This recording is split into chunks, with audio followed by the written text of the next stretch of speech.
Assalamu alaikum everyone. Welcome to Ramadan with Diba episode 3.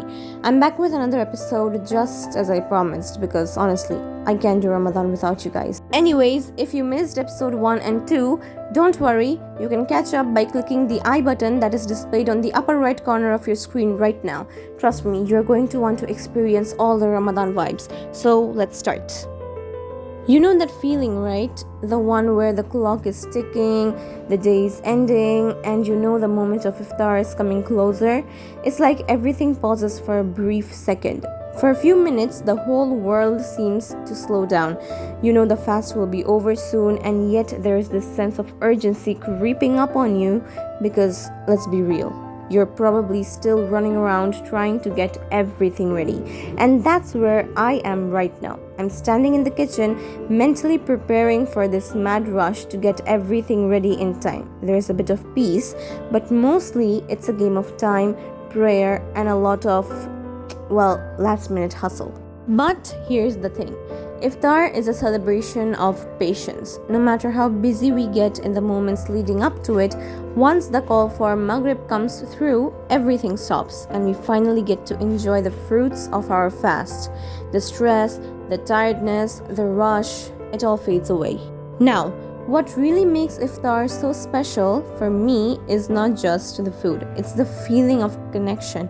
After a whole day of fasting, the anticipation of what's to come, whether it's a hearty meal or a simple dish, it's the moment of breaking your fast that holds everything together. So I'm here getting ready to break my fast, and I'm filled with this gratitude that I can't quite explain. I'm thankful for the simple things: a glass of water, a date, a little bite of something crispy, and the chance to sit down with loved ones and truly appreciate the moment. All those long hours of fasting, they make the time of iftar feel like a little miracle in itself. Okay, let's talk about these lentil pakoras.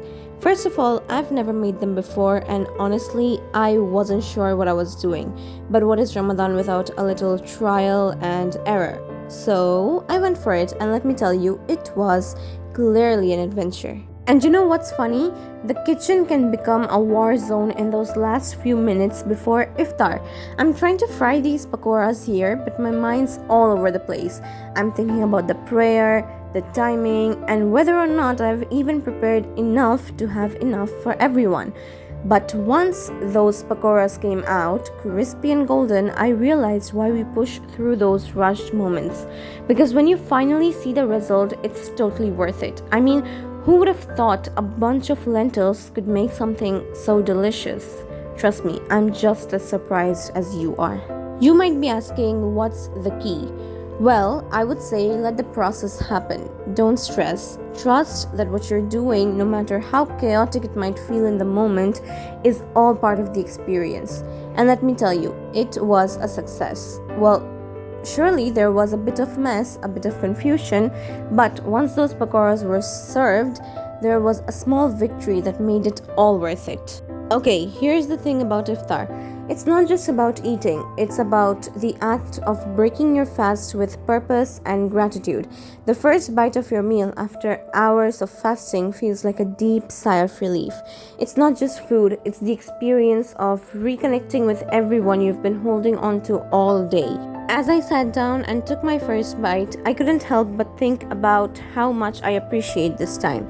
Ramadan is a reminder to be present, to slow down, to value the smallest things, and those lentil pakoras, they were the symbol of that moment.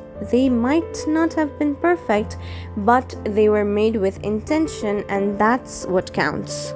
But more than the food, more than the lentil pakoras or the dates or even the water that quenches your thirst, it's about what Ramadan is truly about. It's about resetting your soul, reconnecting with your faith, and remembering to appreciate the quiet moments. Ramadan isn't just about fasting from food, it's about fasting from distractions. It's about being mindful of your actions, your words, and even your thoughts. We are asked to pause, to reflect, and to prepare ourselves spiritually for the day ahead.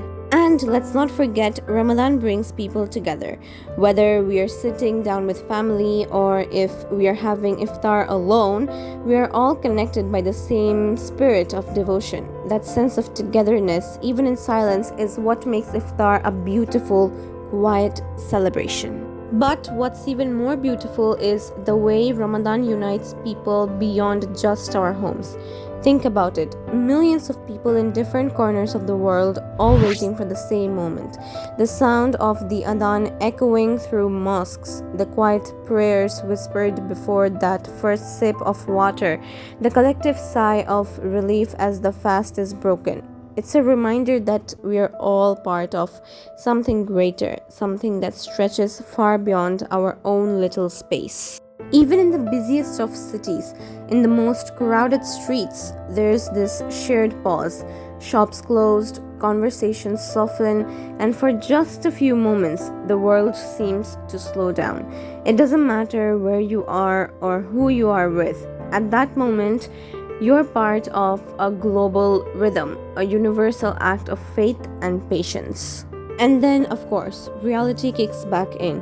The once quiet table turns into a scene of plates being passed around, drinks being poured, and that first bite being savored like it's the best thing you've ever eaten. Because, let's be honest, after a long day of fasting, even the simplest food tastes heavenly. But beyond the food, there is a lesson here. Ramadan isn't just about the hunger or the thirst.